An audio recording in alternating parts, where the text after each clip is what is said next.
On the morning of December 7th, 1941, the USS West Virginia was on the bottom of Pearl Harbor. Torpedoes had torn her open, and she had settled into the mud with the bodies of her own sailors still inside her. She was, by every measure that mattered, dead, and yet, on a black night in October of 1944, in a narrow strait most Americans could not have found on a map, she was waiting in the darkness with her guns trained out into nothing. Alive again, raised from the seafloor, stitched back together, and pointed west toward the very enemy that had tried to end her. The modern Navy had a word for ships like her: obsolete, too slow, too old, relics of a war that was already over. They called them the old ladies, and it was never a compliment. But the Japanese admiral steaming north into that strait in the dark did not know what was waiting for him. He could not have known that the written-off ghosts at the far end of the water were about to do the one thing battleships had been built for a century to do, and would never do again. This is the story of the night the ghosts of Pearl Harbor got their answer. If you're one of the generation that remembers these stories, we're honored. You're here. What year were you born? You have to understand how far these ships had fallen in the eyes of their own Navy. When the war began, the battleship was the queen of the sea. She was the measure of a nation's power, the thing admirals built their careers around. The steel cathedral that every young sailor dreamed of serving aboard. By the autumn of 1944, that world was already gone, and everyone in the fleet knew it. The aircraft carrier had taken the crown. Battles in the Pacific were being decided by planes launched from 100 miles away, over horizons that no battleship could ever see across. The great gun duel, two lines of steel hammering each other with shells, the weight of a small automobile, belonged to the last war. It belonged to grainy photographs, to the mist of the North Sea, to a generation of officers who were now old men. It was history. It was finished. So the old battleships were handed a second-line job. They were assigned to the invasion fleets, sent to sit off enemy beaches and fire their enormous guns at bunkers and gun pits and trench lines before the Marines went ashore. It was vital work. Men lived because of it. But it was not the work that made headlines, and it was not the work that admirals dreamed about. The fast new battleships, the ones that could keep pace with the carriers, got the glory in the open ocean. The old ships got the mud and the shore batteries and the long, grinding hours of bombardment in the wardrooms behind cupped hands. The men called them the old ladies. Slow, heavy, past their prime, kept around because someone had found a use for them, the way a family keeps an aging horse because it can still pull a plow, and the men who served aboard them felt it. A young sailor could stand on the deck of the West Virginia and watch the fast carriers disappear over the horizon at a speed his own ship would never see, and he understood, in the quiet way a man understands his own place, that the war was moving on without him. The talk in the mess decks had an edge of resignation to it. They were the shore bombardment ships. They were the workhorses. When the histories of this war were written, everyone assumed they would be about the carriers and the pilots and the fast new giants, and the old ladies would be a footnote. If they were mentioned at all, there was a kind of loneliness in that, a sense of being a relic while you were still alive, of belonging to a story that had already ended. The steel around these men had once been the pride of the fleet. Now it was tolerated, and a ship, like a man, can feel the difference between being needed and being wanted. Yet there was something else in that steel, too, something the mockery never touched. These were not fragile ships. They had been built in an age that believed in armor, in thickness, in the brute honesty of heavy metal that could take a blow and keep floating. Their hulls were girded with belts of armor plate a foot thick in places. Their guns were enormous, the barrels longer than a house, throwing shells that a man could not lift. Out to distances the eye could not follow. Below decks, in the humid dark of the boiler rooms and the magazines, the ships hummed with a slow, patient power that had nothing to do with speed. They were not fast.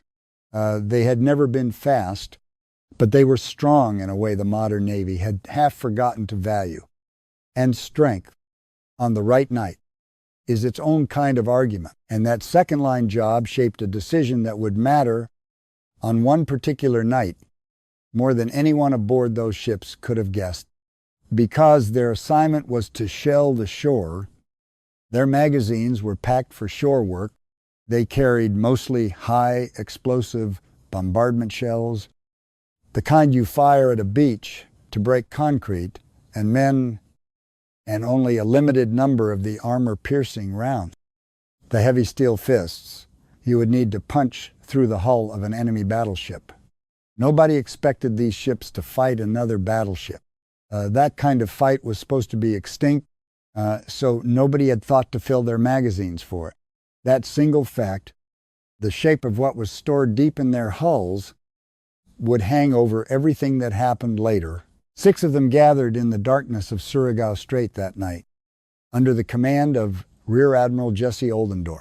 West Virginia, Maryland, Tennessee, California, Pennsylvania, Mississippi.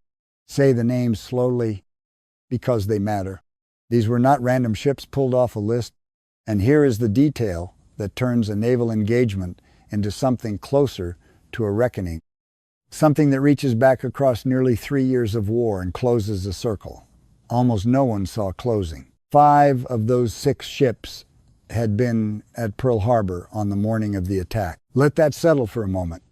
West Virginia and California had been sunk outright that morning, torn open and dropped to the harbor floor with their dead still aboard. Tennessee, Maryland, and Pennsylvania had been battered, scorched, and bloodied in the same few hours of fire and smoke. Only the Mississippi had been somewhere else that day. Spared the memory the others carried in their steel. Think about what that means. 5 of the 6 ships waiting in the black water of Strait were literally the ships that Japan had tried to destroy at the very beginning of the war. They were the targets of that Sunday morning.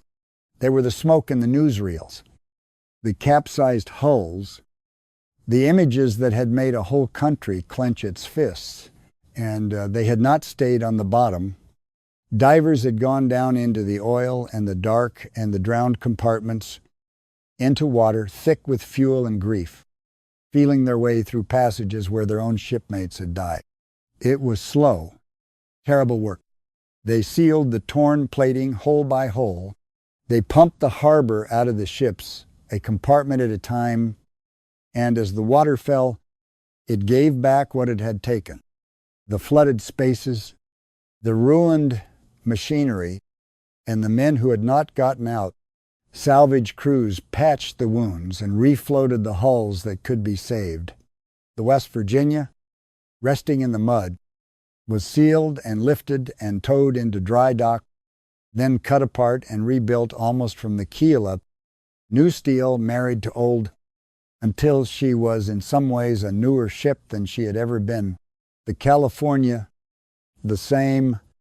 They had been dragged back from the dead, healed in the shipyards, carried across an entire ocean, and pointed at the enemy that had put them under. For the men who had survived that Sunday morning and then returned to serve aboard these same ships, there was no word for what that felt like. Some of them had been aboard when the torpedoes hit.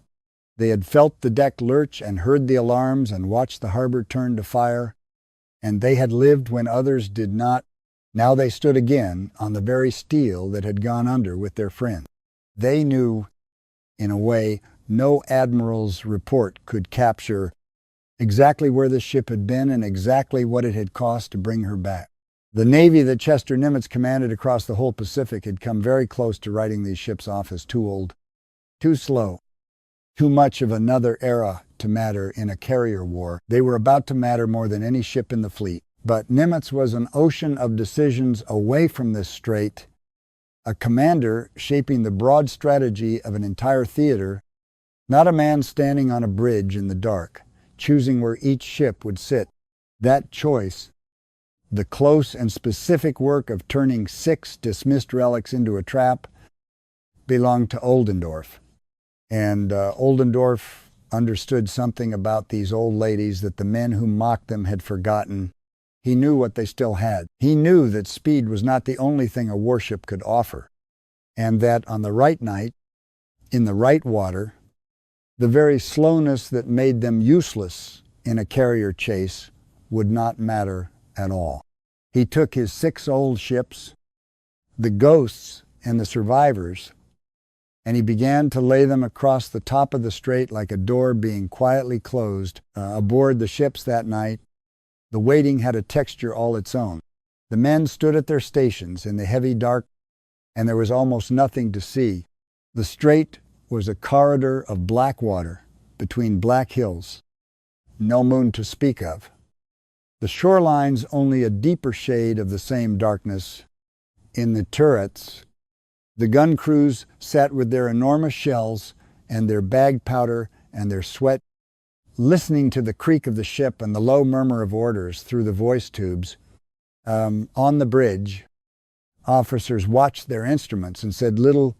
Every man aboard knew, without being told, that something was coming up the strait toward them, and that when it arrived, the quiet would end all at once.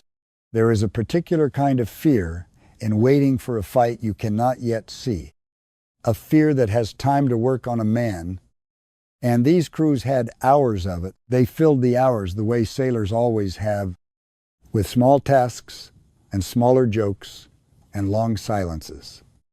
And they thought, some of them, about a harbor far behind them where this had all begun.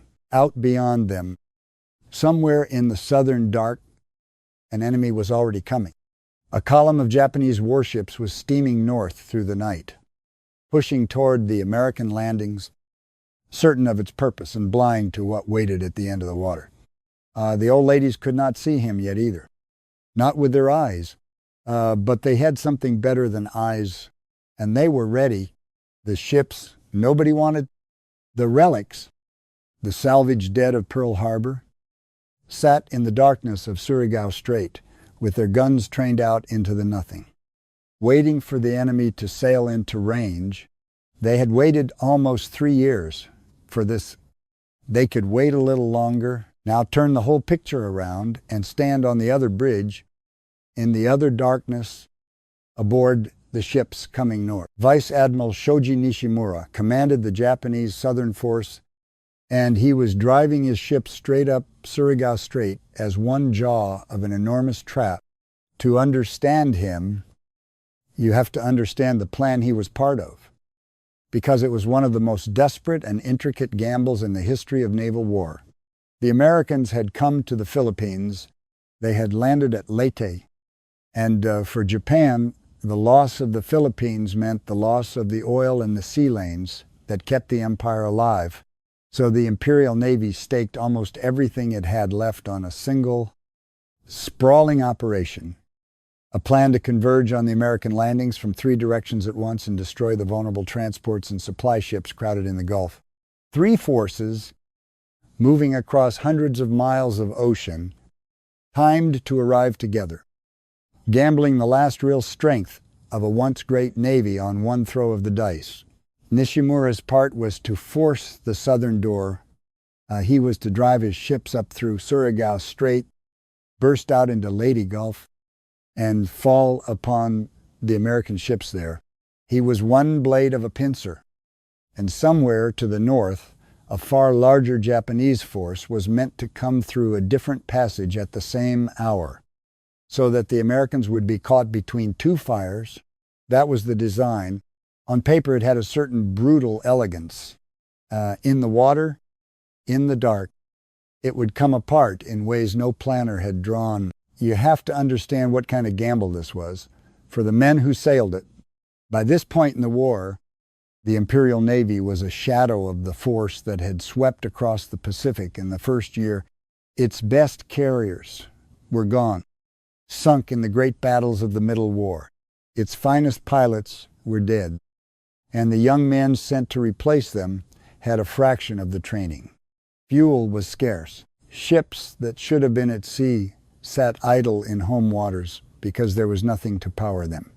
The Navy that steamed toward the Philippines was reaching for a knockout blow with the last strength in its arms, knowing that if this failed, there would be no rebuilding, no second chance, no fleet left to try again.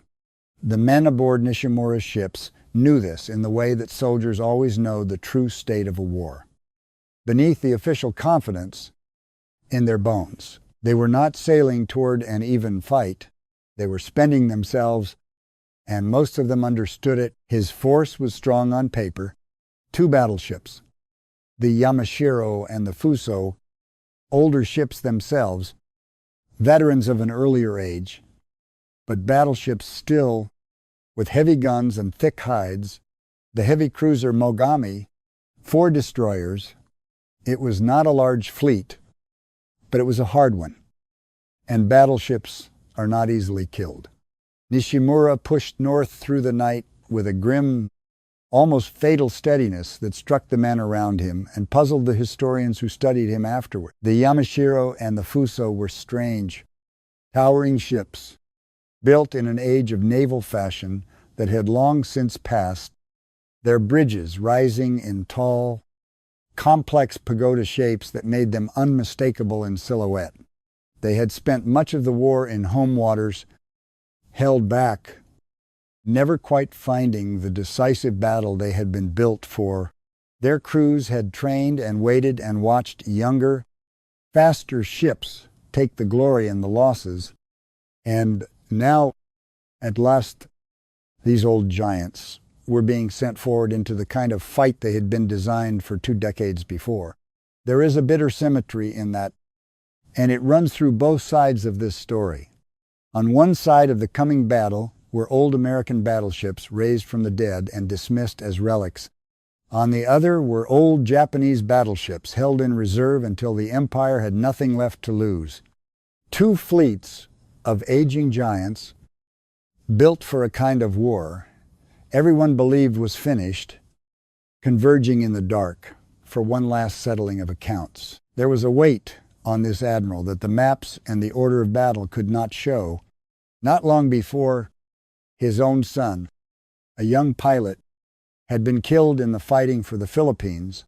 A father who has lost a son to a war does not sail into that same war as other men do. Those who studied Nishimura afterward, who tried to read the shape of his decisions, came to believe that he sailed into that strait already reconciled to how it would end, that some part of him had made its peace with the dark water ahead. That is not a fact that can be proven. No one can chart the inside of a dead man's heart, but it hangs over his final voyage all the same. In the steadiness with which he pressed forward, when a more cautious man would have paused, because there was reason to pause, Nishimura was supposed to be one half of a coordinated blow, arriving in step with that larger force to the north. But the timing came apart. The 2 forces were never truly synchronized. The movements never truly joined. And as the night deepened, it became clear that Nishimura would arrive at the southern door alone, hours out of step with anyone who might have supported him. A cautious commander, seeing this, might have slowed, might have waited for the dawn or for word from the others, might have refused to push a lone column into a narrow strait in the dark. Nishimura did not slow. Following his orders, and perhaps following something colder and more personal than any order, he kept going into the funnel, Alone. And here is what he was sailing into, the thing that made Surigao Strait a killing ground rather than a passage. The strait is shaped like a funnel. To reach Leyte Gulf, Nishimura's ships had to squeeze into a corridor of water hemmed in on both sides by land, a channel that grew tighter the farther north he went. There was no room to maneuver, no open sea to spread out and turn. A fleet in that funnel could only go forward or back, strung out in a long line, offering its narrow bow to whatever waited at the top. It was the worst possible water in which to meet an enemy who was ready for you. Think about what that geometry does to a fleet. In open ocean, a column of ships can turn away from danger, can fan out, can bring all its guns to bear on a threat from any direction. Inside a narrow strait, all of that freedom is gone. The ships are pinned into a line by the land on either side. They must follow one another like train cars on a single track.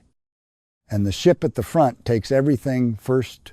A commander who leads his column into such a place is betting that whatever waits at the far end is not ready for him. Because if it is ready, he has handed it every advantage a naval officer could ask for. Nishimura was making exactly that bet. In the dark, with an enemy that had spent hours preparing the ground, and the Americans were ready. They had known for hours that he was coming. Oldendorf had taken his 6 old battleships and his cruisers and laid them in a line straight across the top of the funnel, across the exit, sealing the mouth of the strait like a bar drawn across a door. Anything that came up the channel would run head-on into the massed broadsides of that entire line at once. Every American gun could bear. Only the forward guns of the leading Japanese ship could answer. Oldendorf had chosen his ground with the patience of a man who had waited his whole career for this, and he knew the enemy had to come to him, that the shape of the strait gave the Japanese no other path, and so he did not chase. He simply closed the door and waited behind it. His line of ships stretched across the dark water, every gun loaded and trained down the throat of the funnel. It is one thing to win a battle by hard maneuver in the open sea. It is another, colder thing to know exactly where your enemy must appear, to set your whole strength across that spot, and to wait in silence for him to walk into it. There is a name for that position, and it is one of the oldest dreams in naval warfare. It is called crossing the T. Picture the enemy's column as the vertical stroke of a letter T, driving upward, and your own line as the horizontal bar laid across the top. Your whole fleet fires its full weight into the head of his column, and he can reply with only the handful of guns that will point forward. It is the difference between a whole line of men firing at one man and that one man firing back with a pistol. The mathematics of it are merciless. Every gun you own against a fraction of his naval officers had studied it in war colleges for 2 generations. They had drawn it on chalkboards and argued it in mess halls and dreamed of achieving it in battle. The way a young musician dreams of a perfect performance he may never be given the chance to play. Almost none ever had. The conditions were too rare, the enemy too rarely obliging enough to sail straight into the bar. The pace of modern war too fast and too much. Decided from the air, it had become a thing of theory, a maneuver more studied than seen, a piece of naval scripture that most officers assumed they would never witness. And yet here, on this night, Nishimura was steaming his column directly into the cross top of the T. In the dark, with no clear idea of how completely the trap had already closed around him. But before his ships ever reached those waiting battleships, they had to run a gauntlet, and the gauntlet came first. It started small, and it ended as a slaughter. First came the PT boats, small fussed wooden torpedo boats, scattered in numbers down the length of the strait. Hiding in the shadows of the shoreline, they were tiny things against a battleship, plywood and gasoline and a few torpedoes, crewed by young men who knew exactly how fragile they were.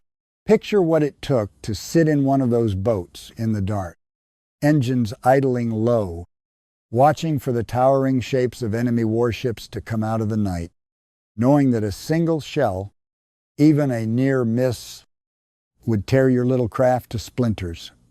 These were among the youngest men in the fight, and they were the first to touch the enemy. They darted in out of the darkness, loosed their torpedoes, and ran. Most of those torpedoes missed.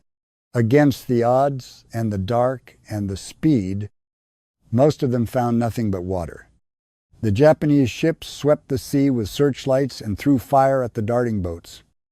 And here and there a boat was hit. A young crew suddenly fighting flames on a hull the size of a truck. And yet the misses were almost beside the point. What the PT boats truly did that night was watch.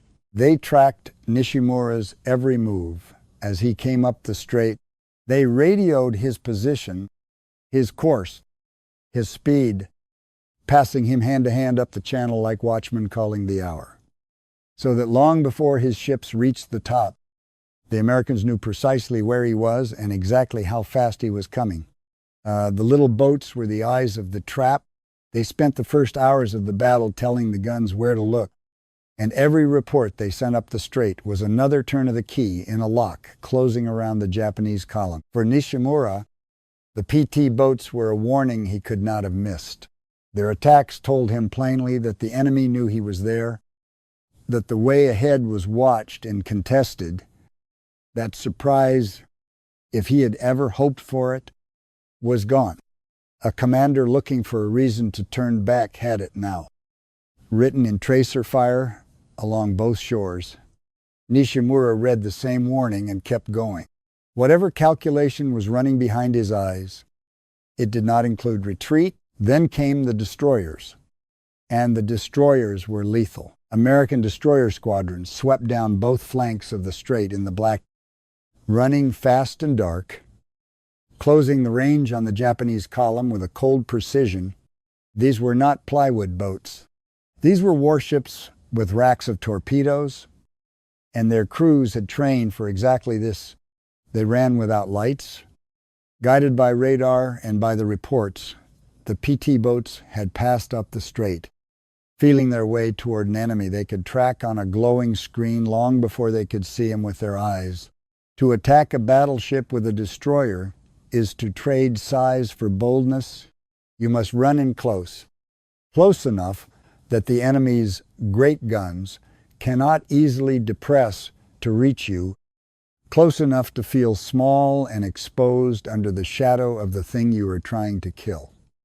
Launch your torpedoes and turn away before the searchlights find you and the secondary batteries open up. They knifed in from the sides, launched their torpedoes in coordinated waves, dozens of them slicing through the black water toward Nishimura's line, and then heeled away into the dark before the Japanese could fully answer. The torpedoes ran silent and unseen beneath the surface, invisible arrows converging on the column. The Japanese lookouts strained into the night, searching for the low shapes of the attackers, firing at shadows, catching glimpses and losing them again. There is a special helplessness in being hunted by an enemy you cannot see, in knowing that torpedoes may already be in the water, running toward your hull and having no way to find them until they strike.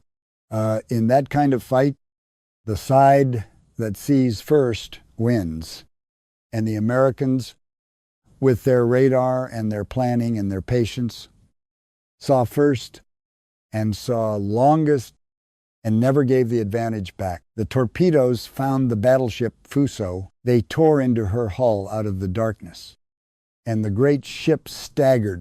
She fell out of the line, wounded, burning, her place in the column suddenly empty. A battleship, one of the two heavy hammers Nishimura had brought to force the strait, was mortally hurt before she had fired a single meaningful shot at anything. Think of what that meant to the men aboard her. They had crossed thousands of miles of ocean, waited out the long years of the war, sailed into the strait ready for the great gun battle their ship had been built to fight. And then, in an instant, out of a darkness they could not pierce.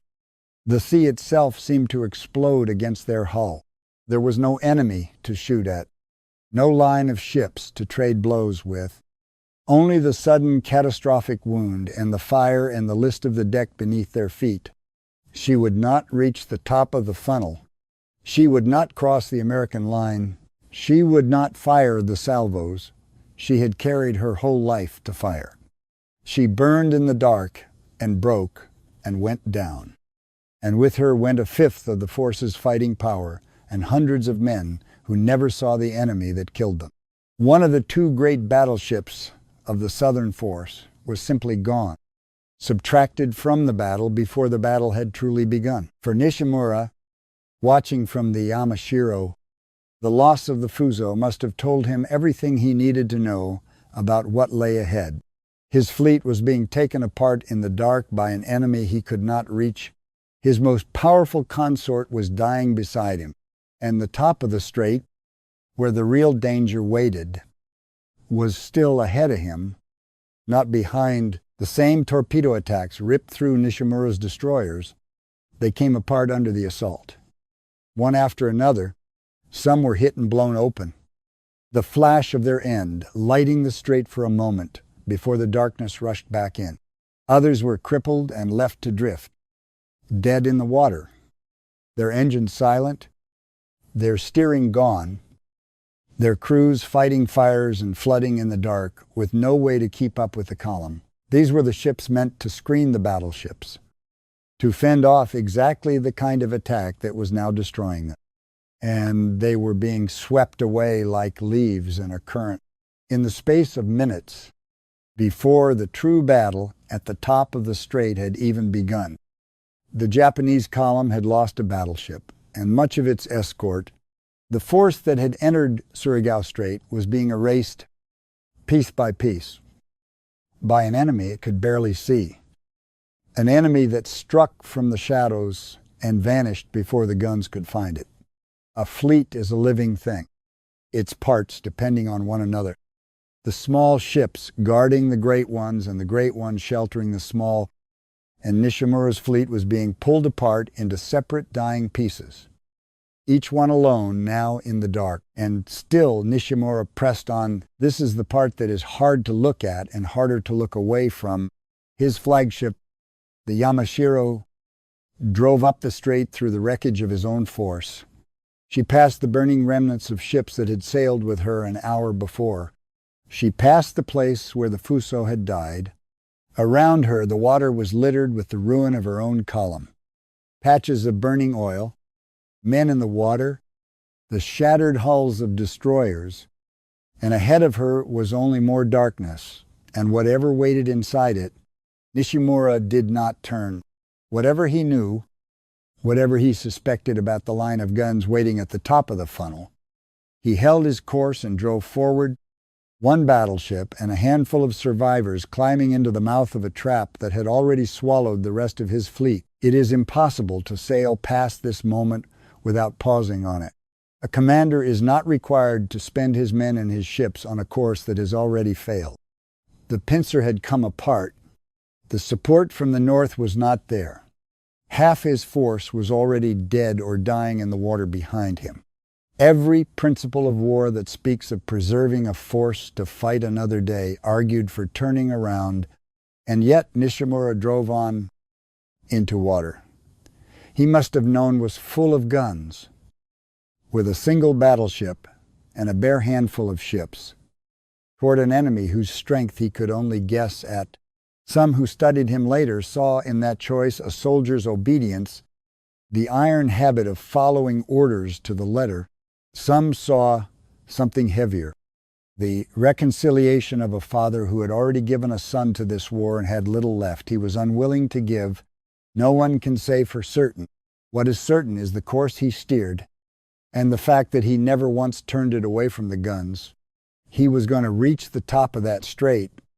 He was going to reach whatever was waiting there, and he was very nearly there. He reached it in the small hours of the morning, when the darkness was at its deepest and the men on the American ships had been waiting for what felt like a lifetime He drove his flagship up toward the top of the funnel, toward the crossbar of the T, toward 6 old ships that had been raised from the dead, and pointed west for exactly this moment. And that is the moment when the ghosts of Pearl Harbor finally opened fire. The West Virginia fired first. She had something the old label of obsolete had completely concealed, something the men who mocked her had never bothered to learn. She carried one of the newest and most advanced gunnery radars in the entire fleet. In total darkness, with no moon and no searchlights, that radar reached out across the black water, found the Yamashiro at more than 22,000 yards, and locked on, think about that distance, more than 22,000 yards is a span of ocean the human eye could not hope to cross in daylight, let alone in the dead of night. And across all of it, in absolute darkness, the West Virginia could see her enemy as a bright point of certainty on a glowing screen. Consider what was happening in the turrets in those seconds. The gun crews could see nothing of the enemy at all. There was no target in their sights, no ship on the horizon. Only the numbers and bearings handed to them from the men watching the radar. And the trust that those numbers were true, they loaded the great shells and the bags of powder, sealed the breeches, and waited for the order, aiming their guns into a darkness that showed them nothing. It takes a strange and total faith to fire the heaviest weapons a ship can carry at something you cannot see, on the word of a machine, and the men who read it. That faith had been built over long months of drill, of failure and correction, of learning to believe the glowing screen over the evidence of the eye. On this night it would be repaid. Her 8 16-inch guns, the same guns that had gone under the water at Pearl Harbor, that had sat drowned in harbor mud with the dead, swung onto a target her crew could not see with their eyes. And she fired. The first salvo landed on the Yamashiro. Read that again slowly, because it is the heart of everything. A ship that had been sunk at Pearl Harbor, raised from the bottom of an American harbor, rebuilt and dismissed as a relic of a finished age, reached across more than 12 miles of pitch-black ocean and struck an enemy battleship with her opening salvo. She could not see the target with a single human eye. She saw it with something better, and she did not miss. Then the Tennessee opened up, then the California, both of them Pearl Harbor survivors, both carrying the same kind of radar, both raised or repaired from that same terrible morning. Down the American line, the old battleships fired in their turn, the muzzle flashes tearing the darkness open. The great guns, throwing their shells out into the night with a sound that men felt in their chests, more than heard. And because Oldendorf had laid his ships across the top of the strait, and because Nishimura was pointed straight up into them, every American ship could bring its full broadside to bear, while only the forward guns of the Yamashiro could answer. That is what crossing the T does. It lets your whole fleet fire at an enemy who can barely fire back. The maneuver that generations of officers had only drawn on chalkboards was unfolding here in steel and fire. And Oldendorf's old ladies were the ones living it. On the last possible night in the history of the world that it could ever happen, the shells came down on the Yamashiro in a torrent. She was hit again and again. Her upper works torn open, fires breaking out along her length, the tall pagoda of her bridge lit from within by her own destruction. And she fought. That is the thing that must be said for her. She kept firing. She even landed hits of her own, reaching back through the storm at the ships that were killing her. But she was one battleship pointed the wrong way at the mouth of a trap, absorbing the mass broadsides of an entire line. And there is no courage that can balance those odds. American cruisers added their fire to the barrage. Destroyers ran in and put torpedoes into her. And in the small hours of that morning, torn open and burning from end to end, the Yamashiro rolled over and went down. Taking Admiral Nishimura with her into the water he had refused to turn away from. Of his entire force, almost nothing survived. The Fuso was gone. The Yamashiro was gone. The Mogami was a burning wreck that would be finished off before the day was out. The destroyers were destroyed one after another until only a single ship, the destroyer Shigure, managed to turn and escape back down the strait into the dark. One ship, out of all that had entered the funnel, one ship carried the story home, and there is one last detail, and it is the kind of detail this whole story turns on. Among the American battleships, the Mississippi fired one full salvo late in the action.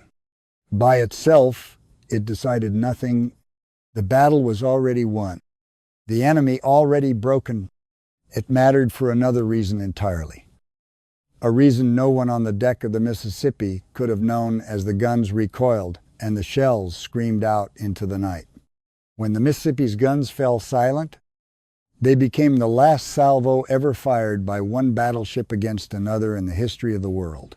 No two battleships have ever again dueled with their guns since that night. The door that had stood open for centuries, since the first sailing ships lined up to hammer one another with cannon, closed in the darkness of Surigao Strait, and it has never opened since. Think of all the men across all the centuries who had fought that way. Wooden hull against wooden hull, iron against iron, steel against steel. The long unbroken line of gun duels stretching back into the age of sail, all of it ended here, in this strait, on this night, though not one man present knew that he was writing the final page of it. Every gun battle between battleships that had ever been fought or ever would be fought had now been fought. The last of them ended here, with old American ships raised from the dead firing into the wreck of an old Japanese force. And then the age of the battleship was simply over, closed like a book, and the sea moved on to other kinds of war. By the time the sky began to lighten over the strait, it was finished. The water that had been full of gunfire and torpedoes and burning ships was going quiet. Somewhere down the channel, oil burned on the surface in slicks, and the smell of it hung over everything. Men were in the water, survivors of a fleet that no longer existed, clinging to wreckage in the gray first light. On the American ships, the guns had gone cold. The men who had stood at their stations through the long night, keyed up past exhaustion, began to understand slowly what they had just done, though the full weight of it, the sense that they had fought the last battle of its kind, would only settle on them in the years afterward. The Yamashiro was on the bottom now, along with the Fuso, in the same kind of dark and mud that had held the West Virginia and the California 3 years before. There is a terrible symmetry in that, and no one who thinks about this battle for long can quite get past it. The sea does not care which flag a ship flew. It takes them all the same way, down into the same silence, and it had taken the hunters of Pearl Harbor down into the very thing they had once inflicted, because 5 of those 6 American ships had been at Pearl Harbor. 2 of them had lain on the bottom of an American harbor, while a stunned country wondered whether it could even fight this war at all. They had been pumped out, cut apart, rebuilt, and carried across an entire ocean.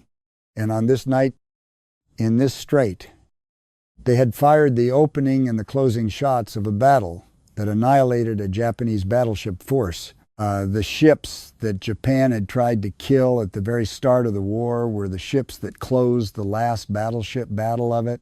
There is no way to write that down as a coincidence and have it feel like one.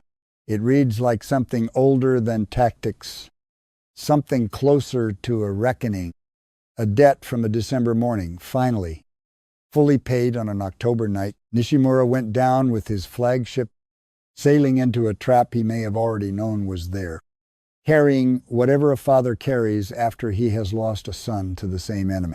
Oldendorf's crews watched an entire Japanese force come up the strait and ceased to exist in front of their radar screen. A whole fleet reduced to burning oil and a single fleeing destroyer. And most of the men on both sides of that water were not admirals. They were young men in gun turrets and boiler rooms and on the decks of little wooden boats. Men who had trained for a kind of battle almost no one believed would ever happen again. And then, for one night, in one narrow strait, it happened, and they were the ones who had to fight it. They called them worthless. They called them the old ladies, and they meant it as a verdict. And on the last night in the history of the world that battleships ever fought battleships, the ships that had been raised from the bottom of the sea crossed the T, avenged the harbor that had nearly ended them, and closed a chapter of naval warfare that has stayed closed ever since. The old ships had one fight left in them.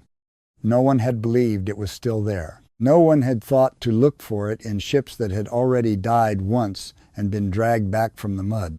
And in the end, that single fight, the one the Navy never expected them to have, turned out to be the only one that truly mattered.